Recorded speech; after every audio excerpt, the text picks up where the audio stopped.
In 1957, the launch of the world's first satellite by the Soviet Union ushered in a Cold War crisis that came to be known as the race for space. Recognizing the head start obtained by the Soviets with their large rocket engines, which gives them many months of lead time, and recognizing the likelihood that they will exploit this lead for some time to come in still more impressive successes, we nevertheless are required to make new efforts on our own. For while we cannot guarantee that we shall one day, we can guarantee that any failure to make this effort will make us lost. To overcome the Soviet lead, President John Kennedy openly declared the finish line to be the moon. Before sending humans, the U.S. strategy called for first launching robotic spacecraft, a job assigned to NASA's Jet Propulsion Laboratory. Now we know we're doing something really important, and we better do it right, and quickly. There was no book. We had to figure them all out as we went along. And of course, in that environment, you're going to make some mistakes.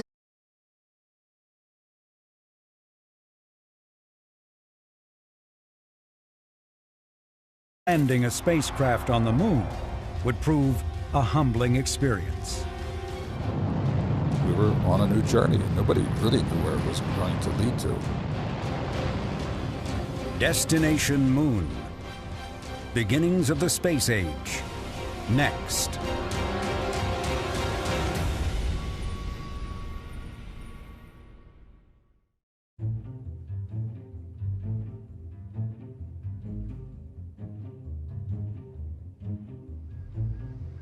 In October of 1957, the Soviet Union shocked the world with the launch of the first Earth-orbiting satellite, Sputnik. America's response, a satellite called Vanguard, was also a surprising and spectacular event.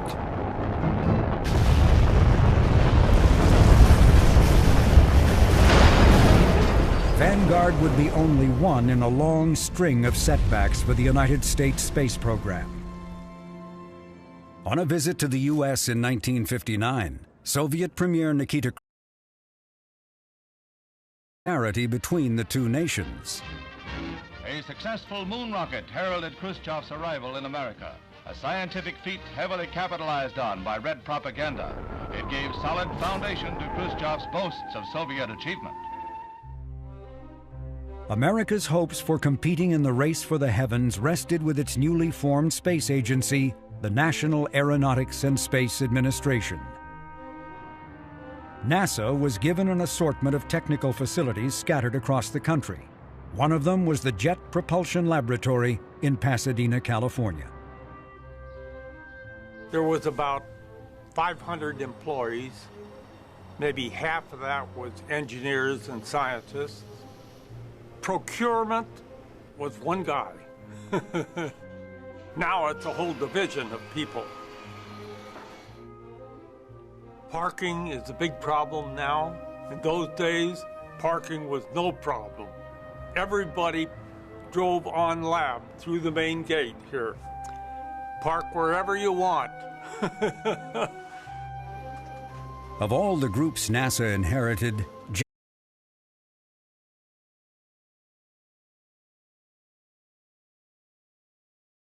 world's most renowned engineering universities. The California Institute to a tradition of independence.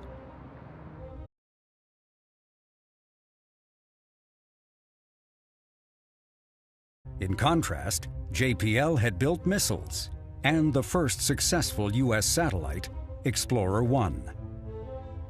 Already a place filled with confident engineers, this achievement had further bolstered JPL's self-esteem. I think JPL in the late 50s, there was a real swagger. They felt that they were the best at what they did. They had the inherited condescension towards government scientists, and they felt that they should be able to run their own show. Basically, they thought, give us the money, and we'll give you a product here at the end, and don't bother us in the meantime. JPL was led by William Pickering. A New Zealander by birth, Pickering came to Caltech to study electrical engineering and went on to become the laboratory's director.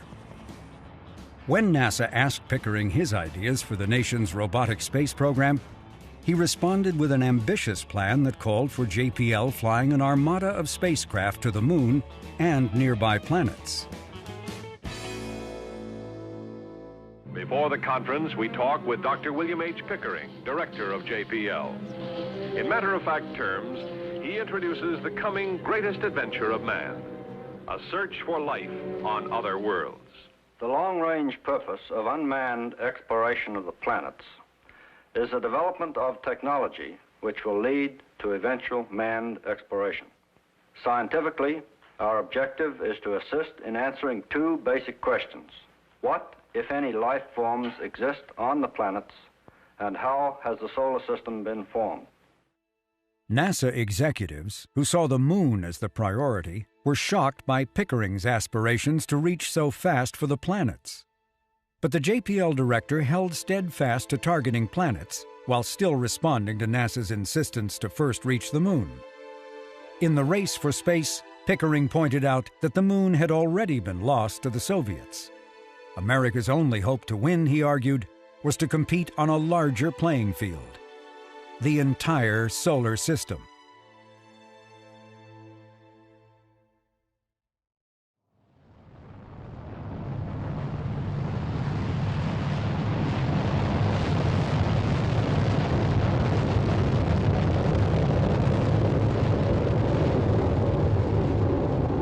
Whether the destination was the Moon or the planets, no one was going to go anywhere without a reliable rocket. For both its human and robotic programs, U.S. plans called for modifying military missiles, but they were having problems of their own. Lacking a powerful enough rocket to reach a planet, JPL had no choice but to throttle back its expectations and first target the Moon. We were getting deep space exploration. Nobody else had that role. Our assignment was to come up with a spacecraft that could go to the Moon. I led the design team for that, and that was pretty great stuff. We didn't know what we were doing, and there was nobody around that could tell us. We were inventing stuff. Come and take a trip in my rocket ship. We'll have a lovely afternoon. Kiss the world goodbye, and away we'll fly. Destination Moon. The strategy called for first building a spacecraft that could obtain close-up images of the Moon before crashing onto the lunar surface. These spacecraft, called Rangers, were to be designed and built at JPL.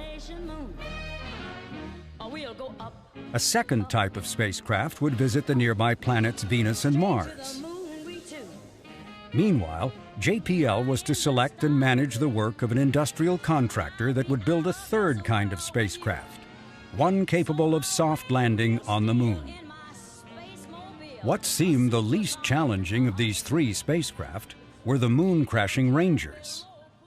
You don't need a high-gain antenna or solar panels to go to the Moon. You just have batteries and an antenna that big. Fine, they get us there. You see, so our whole Ranger philosophy was planetary precursor. In charge of the Rangers was Jim Burke. He was a Caltech graduate, a former naval aviator.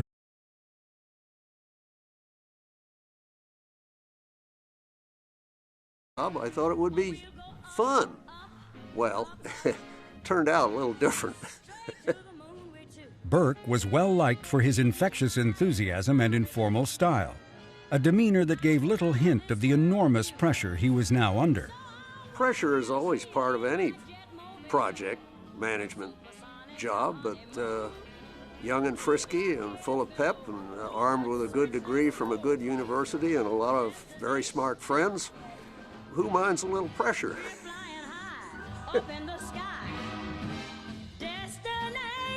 Destination Moon.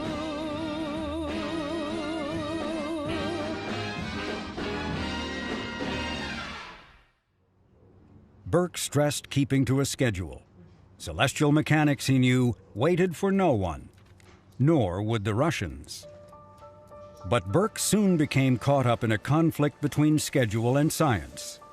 He wanted to learn how to fly his spacecraft before tacking on major science cargoes.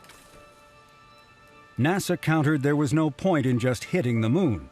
That had already been done by the Soviets. My version of it, then and now, was, look, this whole thing is ridiculous. They shouldn't even be thinking of putting other things on the spacecraft until we get one that really works. Next, to Burke's dismay, Ranger was saddled with a surprise requirement by NASA. Responding to concerns by scientists that Ranger could transport microorganisms that could contaminate the lunar surface, the spacecraft NASA. The answer, to the horror of JPL engineers, was to bake the spacecraft at temperatures above 250 degrees Fahrenheit for more than 24 hours. What that would do to an unproven spacecraft was anyone's guess. What we did was to reduce our chances of success substantially. And there continued to be a problem entirely out of the team's power to control or fix: the rockets that would get Ranger off the ground. The first stage rocket was a converted Air Force intercontinental ballistic missile called the Atlas. It would launch Ranger into Earth orbit. The second stage, called Agena, was to kick the spacecraft out of Earth orbit and onto the moon. But it was behind schedule and hampered by technical problems. Everybody understood that it was a high-risk mission, and that's why they gave us 2 Atlas Agenas to launch with spacecraft whose only function was to see if we could make them work. On the morning of August 23, 1961, Ranger 1 lifted off from Cape Canaveral, Florida. All went well for the first 90 minutes.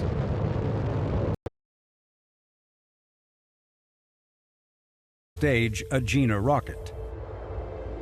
The tracking stations were all focused on the part of the sky where the spacecraft was expected to be, and there's no signal. And still no signal, and still no signal. And finally somebody had the brilliant idea, why don't we turn the antennas around and point them in the other direction? And sure enough, there it was. Though this first mission was intended only to circle the Earth, it failed to reach a proper orbit. Designed to fly on continuous solar power, Ranger 1 instead passed into darkness and a loss of orientation every 90 minutes. Each time the confused spacecraft emerged from the darkness, it would reacquire the sun and fire its engines to regain a proper position. So it looked as if the spacecraft were doing exactly what it was supposed to do and would have worked just fine if it had only had the chance. And we were in the middle of this, in the middle of the night, when Dr. Pickering walks in, trying to find out what's going on, and we're all telling him what's going on. This guy is listening to what some 23-year-old kid is telling him about this thing that's going on out in space. And it was sort of, hey, if you're there talking, the assumption is you know what you're talking about. And if you don't know, the only right answer is, I don't know. Within 24 hours, Ranger's fuel was exhausted.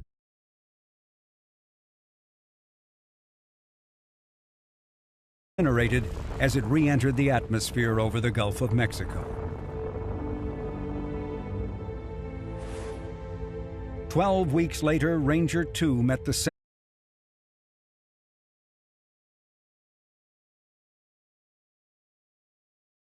It's a relief that Ranger 2 only lasted a day, because we'd been there before. We'd done that. We didn't want to see that again. So it was discouraging. The first 2 Rangers were test flights in Earth orbit. The stakes were much higher for Ranger 3. This time, the destination was the moon. Doomed the mission. Again, we had the launch vehicle problem, In this case, it wasn't that the launch vehicle failed to give us a boost, it gave us too big a boost. But not all that had gone wrong could be blamed on the rocket. Ranger 3's central computer failed, causing the spacecraft to lose its orientation. Instead of pictures of the lunar surface, the spacecraft beamed back a blank screen. On the fourth try, the Atlas and Agena rockets finally worked. But as soon as Ranger 4 separated from the Agena, the spacecraft's master clock in the central computer stopped working. Without a brain, no further commands could be executed. The unresponsive Ranger crashed into the far side of the moon, but provided no images and no science. It just flat failed. And that was kind of a set.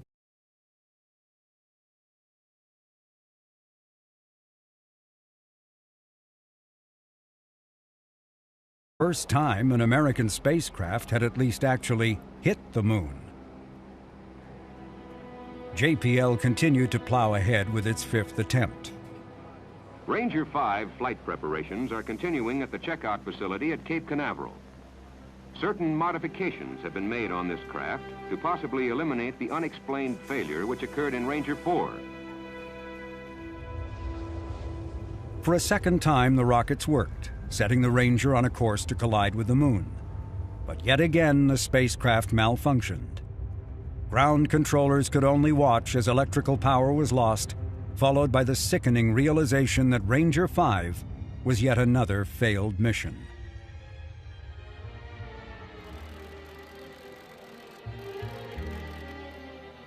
Born to lose, I've lived my life in vain. The once confident JPL engineers were now shaken. Crash landing on the moon had been the least of their ambitions. Many of us had to go back and testify.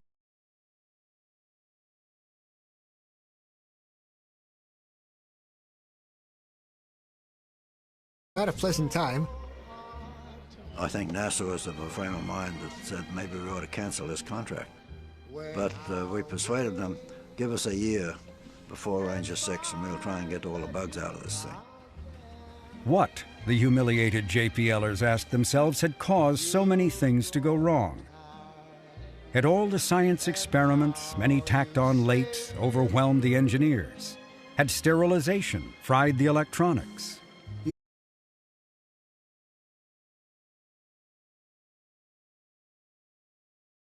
Series of failures is more than just that.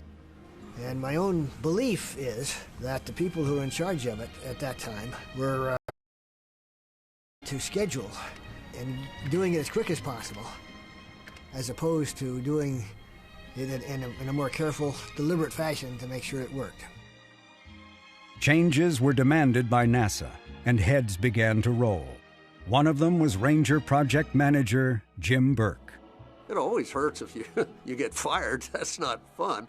But in my case, I sort of thought getting fired was deserved, in part because of the sterilization business, but also some other things that I knew I had done wrong. But as far as being dejected, downcast, suicidal, all of those thoughts, nothing of the kind. That's the kind of emotional state I was in. I was much more sort of anticipating a future success and thinking to myself, how are we going to get there?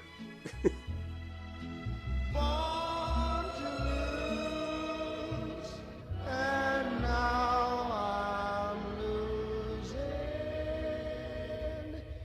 you.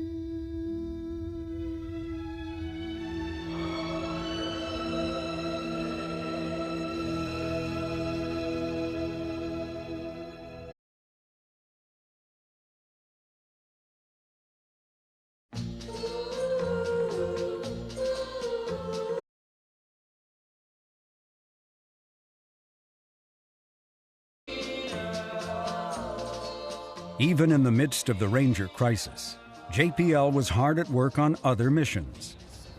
In the summer of 1962, final preparations were underway for the first U.S. attempt to reach Earth's nearest planetary neighbor. Venus provided the best chance for a spacecraft to reach its destination. The spacecraft, though, was not what JPL engineers had first planned on sending.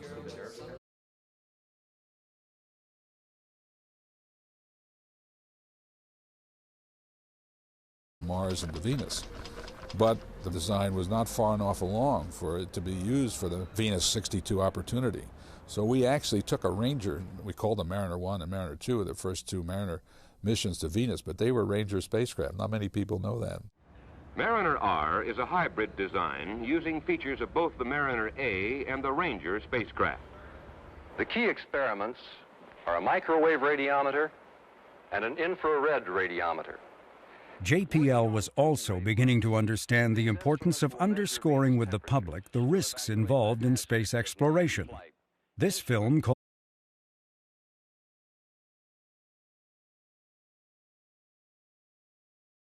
fictional, emphasizing how difficult the Mariner mission would be. This spacecraft must operate unattended for nearly 4 months. Mariner 1 blasted off the launch pad on July 22, 1962. At first, all went according to plan, as the Atlas rocket accelerated through Mach 1, 2, and 3.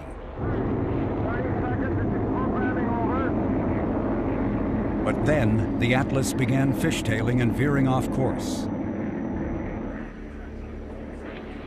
We're not on trajectory. This is range safety. Stand by. That reads good.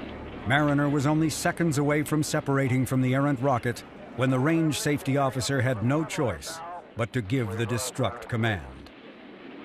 Destruct command. Repeat, destruct command. This one apparently blew up. Analysis showed that the cause of the rocket failure was a software error. A single misplaced symbol of code had resulted in the loss of the first U.S. spacecraft destined for another planet. It was offset a little bit by our knowledge that we had another one to go. You know, maybe we could resurrect things here. And that, of course, we put all the energies into that. Now I'll call on Bob Parks, our planetary program director. Bob? Thank you. Gentlemen, Mariner 2 operations are all on schedule. Now, obviously, this is a high-risk mission. Even if the Mariner launching is completely successful, we have many critical flight problems to face.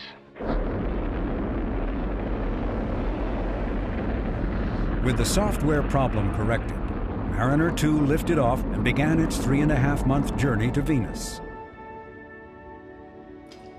An early critical event was deploying the solar panels to convert sunlight into electrical energy.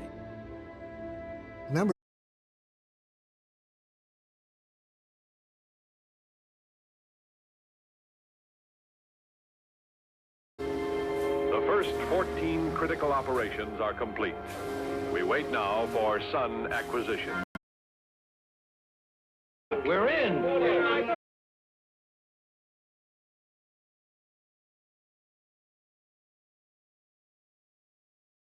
We're in. Maybe.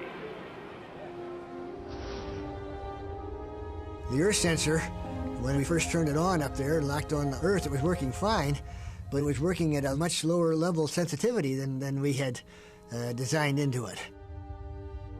As we got farther and farther away from Earth, we knew that if that sensitivity stayed like that, we wouldn't be able to stay on locked on the Earth all the way to the planet Venus. As Mariner 2 raced away from Earth, the signal strength continued to lower. If the signal could not be boosted, all communications would soon cease. There would be no science return, only another mission failure. And just a few days before it would have stopped being able to track, the signal strength jumped up to where we designed it. And we were able to do the rest of the mission just fine with that Earth tracker.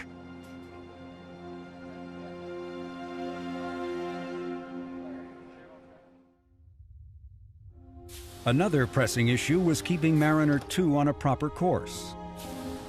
Tuesday afternoon, it is decided to go ahead with the trajectory correction. Goldstone engineers sent roll, pitch, and velocity.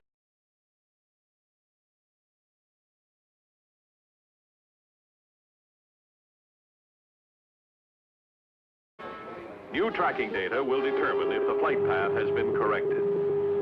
2 hours later, newsmen gather at JPL. The mid-course maneuver was successfully accomplished. The spacecraft has reacquired the sun. Have we gone past the point of any further correction? Are we now going for broke? That is correct. We can make no further correction. We're either right now or else. We still have approximately 100 days to go before we arrive at Venus. For 100 days, JPLers worked around the clock, steadying what was becoming an ever more troublesome spacecraft. One of the members of the team was a 22-year-old flight controller who was both a pioneer in exploring the planets and venturing into the male-dominated world of engineering. I found myself not only involved in the planning of the operations, but the actual conduct of the operations. And before I knew it, I was 22, and I had been assigned as one of several flight controllers on Mariner 2. I was good at that work. I was good at operations work. I had a shift.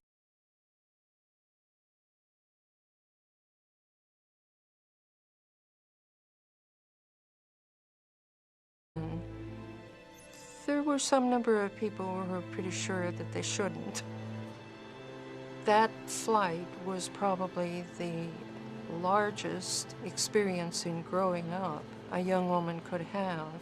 I got through it, and I was very proud of myself for getting through it. But from then on, everything seemed easier. In December, Mariner 2 was closing in fast on Venus, but it was in a precarious state. Portions of the spacecraft were overheating. Several critical telemetry sensors had stopped working altogether. It was taking all the energy the solar panels could produce to keep the spacecraft functioning. On December 14th, Mariner 2 made its closest approach to Venus, flying by at a distance of 20,000 miles. In Pasadena, a steady stream of science data came pouring back as audible sounds throughout mission control. Scientists were elated, although most of the results were more confirmations than new discoveries. There was no onboard camera, so there were no pictures. There was also no sign of a magnetic field or a radiation belt like Earth's. For a planet considered Earth's twin for its size and near proximity, Venus revealed itself to be a hellish world filled with carbon dioxide, and where surface temperatures are hot enough to melt lead.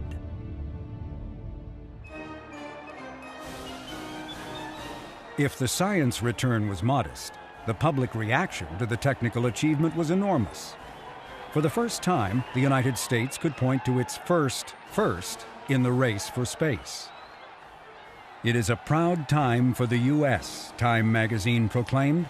No achievement by a Russian cosmonaut or U.S. astronaut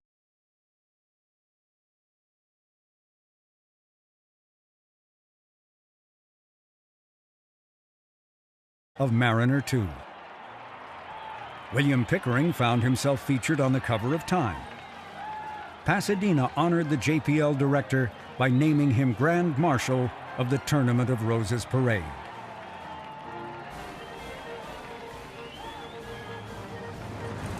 NASA arranged for Pickering and his management team to meet John Kennedy at the White House.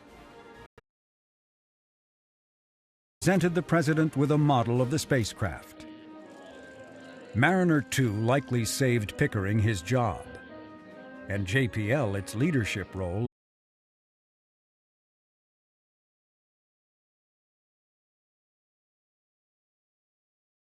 Two transmitted half an hour of telemetry and then went silent. Today, the spacecraft is a mute piece of metal that endlessly circles the sun. But inside the spacecraft's thermal blanket is a small American flag, secretly placed aboard against official wishes, as a patriotic act to honor the very first in space for the United States.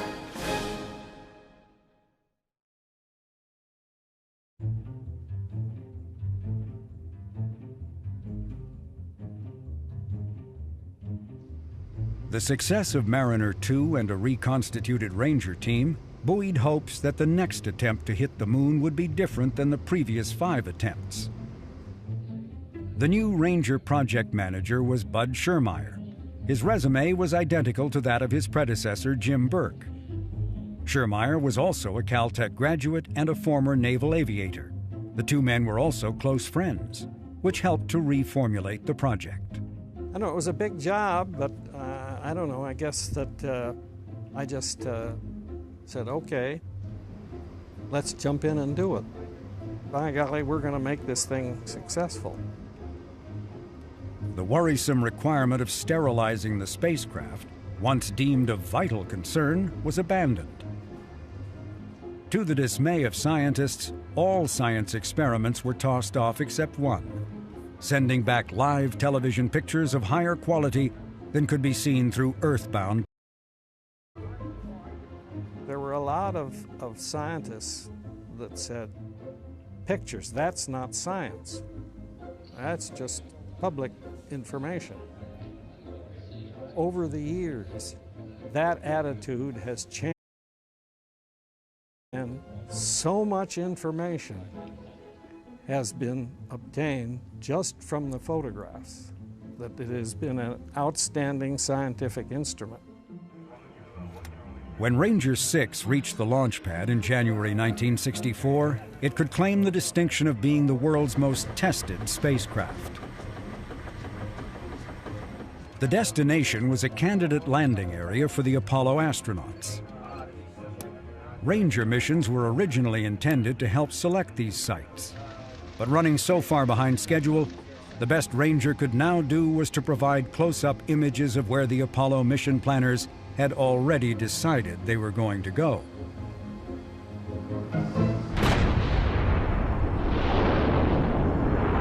The Ranger 6 launch went perfectly. The only anomaly came when telemetry showed that the spacecraft's television camera had inexplicably turned itself on for 67 seconds. But just as quickly, the camera had turned itself back off. Everybody sort of scratched their head and said, what was that? And put it on the back.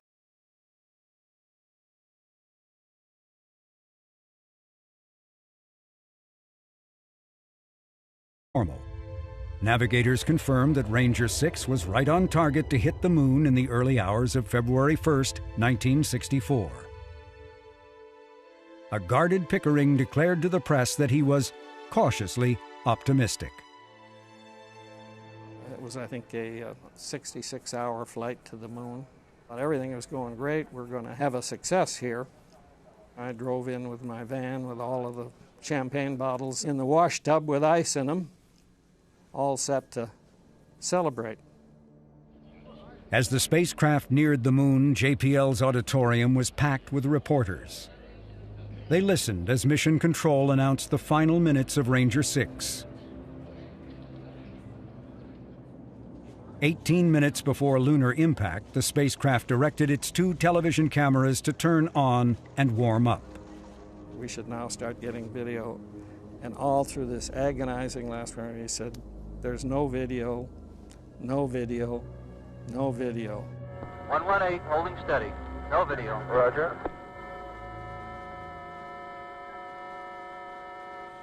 No video. Roger.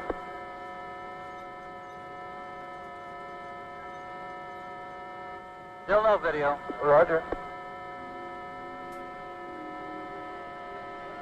It was just heartbreaking. We got all the way to the moon, and we got no pictures. Everything worked flawlessly, we thought, up till then. The unthinkable,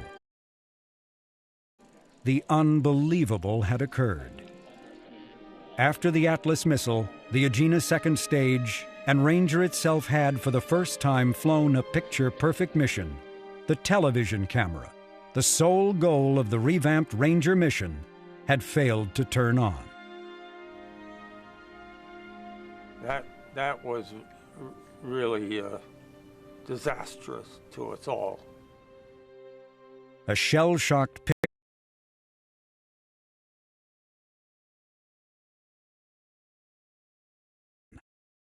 It was a very sad experience for the lab, and probably the low point in the lab's history. You know, we were terribly disappointed because we had stopped and regrouped, as they say, but had missed a design flaw in the system.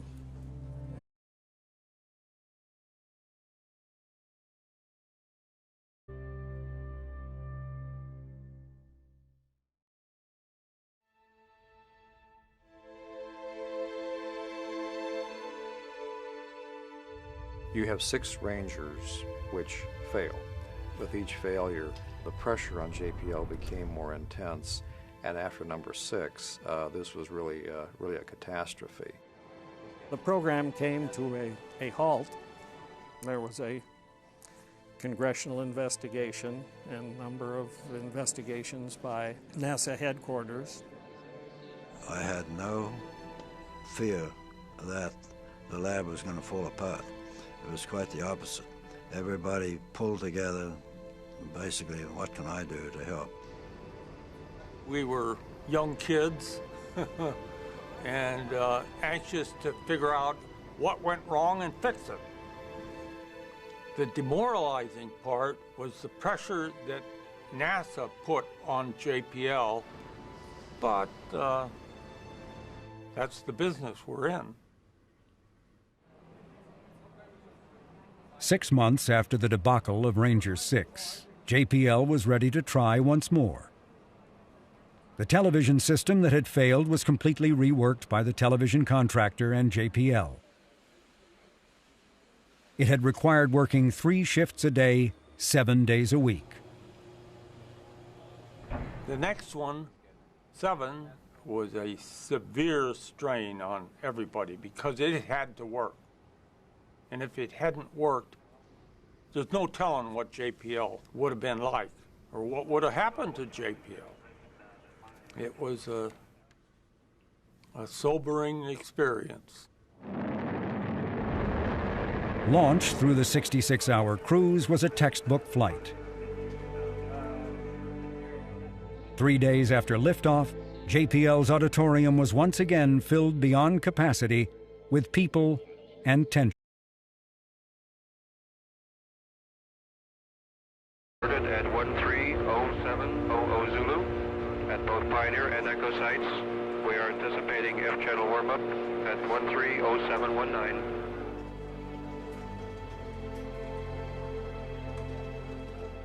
Coming up on impact, minus 18 minutes. Channel F still in warm-up. We are 1 minute to full channel power. All magnetic and kinescope recorders are gold. This is Goldstone TV control. F-channel is still in TV warm-up. We are anticipating turn-on momentarily. We are 5 seconds from full power. We have full power on F-channel. Roger. Full power on F-channel. All kinescope recorders are recording. All magnetic tape recorders are recording. Video is very strong. Video is very clean. This is Goldstone TV control. Preliminary photographic analysis of the video indicates we have good signal strength from the moon. We definitely are able to see craters. We have excellent video. 10 seconds to impact. Video still good. Excellent signal strength. 3, 2, 1. Impact has occurred at 132550 Zulu. All video data was excellent right up to impact. All cameras were functioning. Transmitters were functioning properly. This is Goldstone TV control. Oh, roger. When impact occurred, the auditorium erupted in a great cheer. People shook hands and hugged one another. Some wept. One hard-nosed engineer likened the event to a spiritual experience. There was joy all around, as you can imagine, after the trials and tribulations of getting to that point. There was not a dry eye in that room. Failure was nothing to be afraid of, you learned. But success was such an emotionally overwhelming situation that it let loose. Some people had smuggled in some champagne, and champagne bottles were opened. It was a great celebration. But in the middle of the festive atmosphere, somebody handed me a little note and said, "Dr. Pickering wants to see you." What did he want to see me about? I went up to his office and he handed me a photo. He said, "Here, Jim." It was the first high-resolution picture.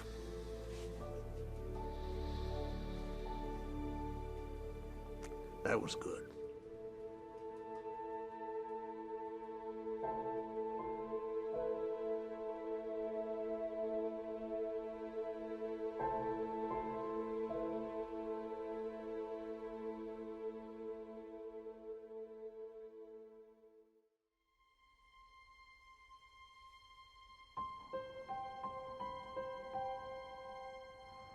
Later in the day, after Ranger 7's crash landing, the most detailed pictures of the moon ever taken were presented to an anxious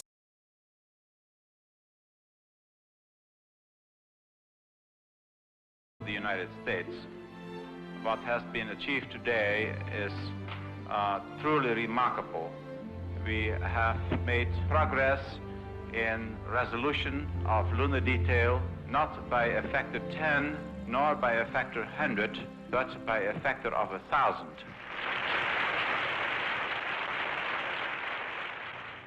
Next, Pickering and NASA officials rushed to Washington to brief President Lyndon Johnson. 2 more Rangers would fly to the moon. Though scientists were pleased with the images, they did little to resolve questions about Earth's orbiting companion. Rangers' pictures are like mirrors, one scientist declared, and everyone sees their own theories reflected in them. Of all the questions NASA wanted answered, the most important was knowing what the surface would be like for Apollo astronauts. Was it solid? Would it support the weight of an astronaut, let alone their lander? Or would layers of dust act like lunar quicksand and swallow them whole? NASA had hoped the answers would come from Surveyor. This was JPL's first experience in overseeing on behalf of NASA the work of an aerospace company, and the process had not gone smoothly. The Surveyor program had started in 1960 as a very hands-off contract arrangement. That was how NASA wanted it. In fact, NASA hoped JPL would adopt more to the industry's ways of working. But the contractor, Hughes Aerospace, was struggling, for good reasons. Surveyor was far more technically challenging than the Rangers. This spacecraft not only had to soft land on the moon, it had to do so autonomously. It was also expected to send back images and science data from the lunar surface, not for a day, but for weeks. By 1964, the project was over its budget by a factor of 5 and far behind in its schedule. Surveyor was in.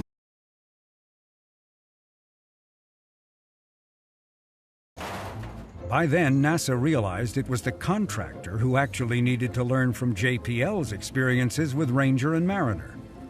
JPL was instructed to make Surveyor its highest priority. And he said, we've got to put people in residence at Hughes for an extended period of time, probably 2 or 3 years.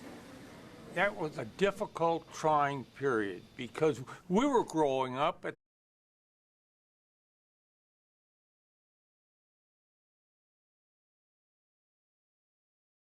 the same time. JPL responded by assigning hundreds of its engineers to the project. They flooded into Hughes, elbowing their way into the minutiae of the project. After kind of an initial adjustment period, I think everybody turned to and began to recognize the importance of Surveyor, and certainly the importance that NASA placed on Surveyor as being the precursor for Apollo. It just couldn't afford to fail. Standing 10 feet high, the Surveyors weighed over 2,000 pounds. The first one was a stripped-down model carrying only a television camera. Surveyor 1's testing program had gone so poorly that the flight's primary objective was only to operate through its mid-course maneuver. It was not even expected to hit the moon, let alone soft land. In those days, we launched a lot of them because we expected failure. The Surveyor 1 was deemed by Hughes Aircraft and by NASA headquarters on the day of the launch as being kind of the engineering test model. So if it met majority of its objectives, they would be pretty happy. But it's pretty obvious they had a higher expectation of failure. We are now well into the countdown at approximately 3 minutes before liftoff. All systems are reported in excellent condition at this time. Pressurization. Go, Atlas. Go, Centaur. Atlas autopilot. Go. Centaur autopilot. Go. Launch director. Go.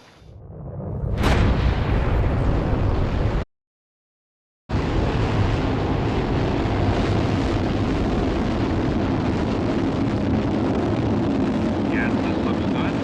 Doppler readout is nominal. Chamber pressure looks good. Liftoff was at 7:41 Pacific Daylight Time on an azimuth of 102 degrees. The aerodynamic shroud is off and Grand Bahama is tracking. Liftoff plus 4 minutes and 3 seconds. As shown by the animated diagrams in the monitor, the Atlas Centaur separation has occurred. Centaur cutoff. Surveyor is injected on its lunar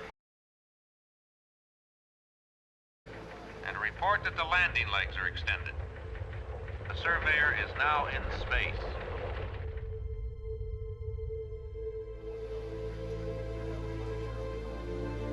"63 hours after launch, Surveyor 1 was only 1,000 miles away from the moon, with the speed increasing as the moon's gravitational attraction beckoned. Vernier ignition. Retro is now firing. Ignition looks stable. Falling steadily. 63,000 feet, 3,500 miles an hour.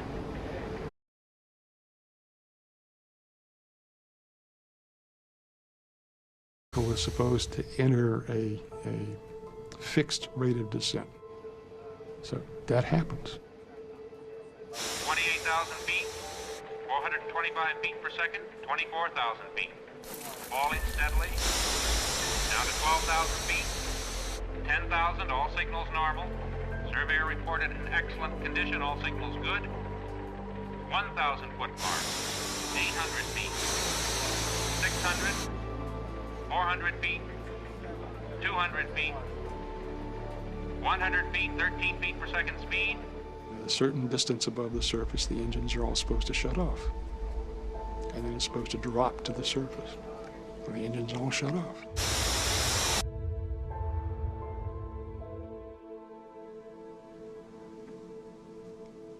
And you could hear a pin drop. It worked. We're down. It's still transmitting. Surveyor 1 touched down at 5 miles per hour, a mere 1 second off the intended landing time. For the first time, an American spacecraft had achieved a soft landing on another celestial body. Surveyor 1 operated for 6 weeks, surprising engineers by surviving a bitter cold lunar night. In all, the sturdy lander sent back more than 11,000 images before its batteries ceased to work. Surveyor 1 now rests where it landed in July 1966, telling us of its presence by casting a silent but long shadow on the lunar surface. 6 more Surveyors were launched over the next 2 years, providing a treasure trove of science about the Moon. Although 2 of the missions would fail, the increasing ratio of success to failure demonstrated that JPL was clearly learning from its past mistakes. And NASA had the answer to its question. The lunar surface was solid and suitable for landing by the Apollo astronauts.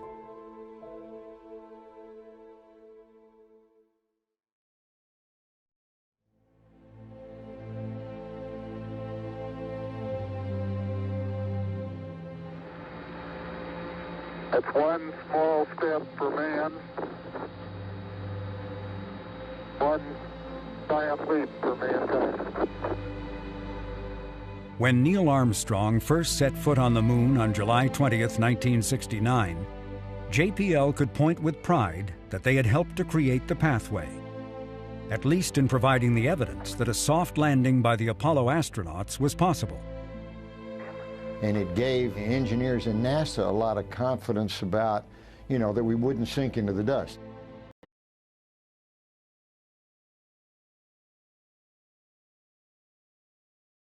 Bean and Mission Commander Pete Conrad's task was to improve on the navigation of Apollo 11.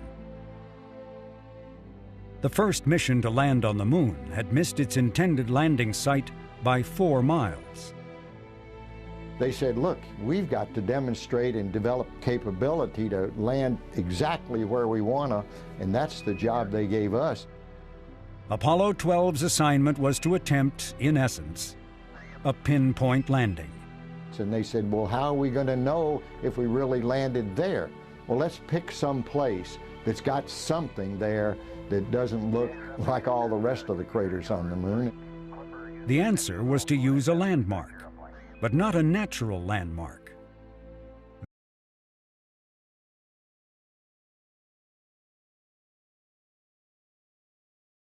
Okay, we're out of 19,000 feet. I got some kind of a horizon out there. I got some craters too, but I don't know where I am yet. Okay.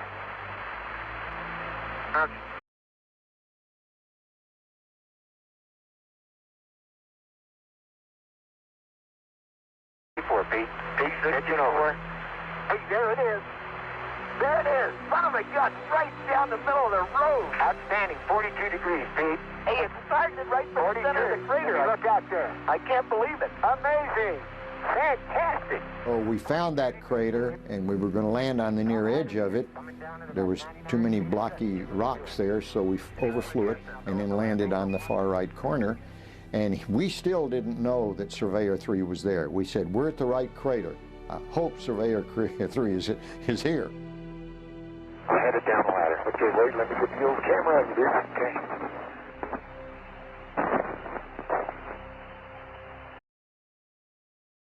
Small one for Neil, but that's a long one for me.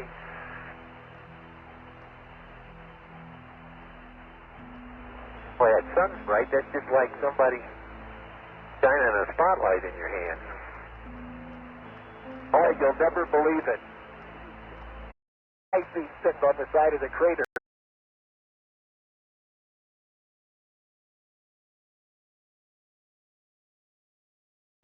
It can't be any further than 600 feet from here.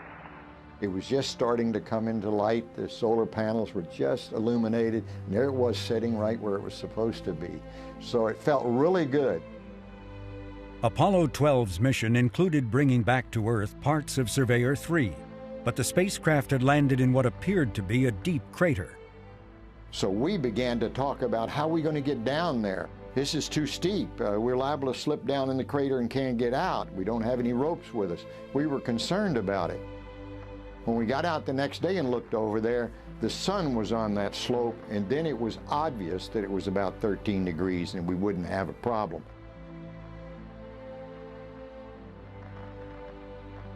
We were concerned about one thing, whether or not the Surveyor, which was down inside this crater, would it continue to slip? And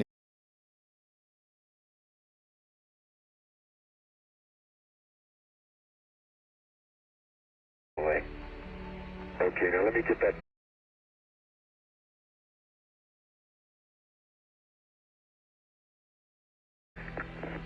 dug in over there? Yeah, dug up dirt and you're still sitting there. Yeah. Go ahead, you get yourself a photo too. A big smile. Okay. Okay, Al, we're ready to start getting a TV camera. Okay. The television camera was of special interest because of the number of different components it contained. Scientists and engineers wanted to know what 2.5 years of exposure on the moon had done to them. I better be careful, I'm going to get dust on it. There was optics in there, there was wire, there was lubrication, all different kinds of metals. So that's why this thing seemed important to bring back. It was a lot more difficult to cut those stanchions for Pete. So he fooled with it a while and rotated them. And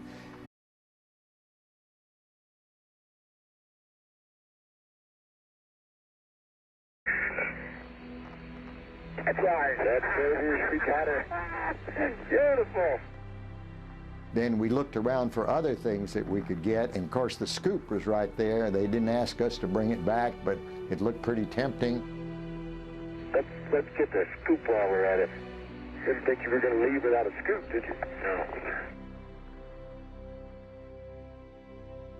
When parts of Surveyor were brought back to Earth, scientists made what seemed an astounding discovery. They found inside the camera a common bacterium, Streptococcus mitis.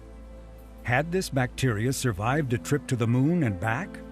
Or had it been introduced in the lab? We found out over the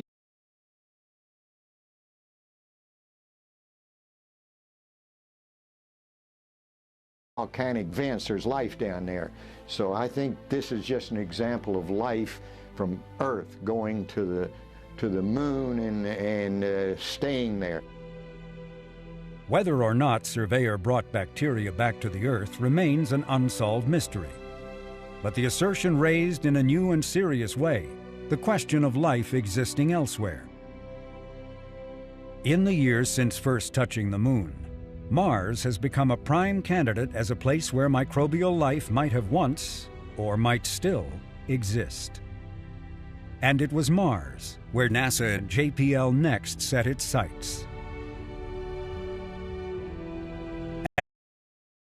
Future not as distant as we might think, another astronaut will again bend down and touch a robotic explorer, one that once roamed the surface of the red planet.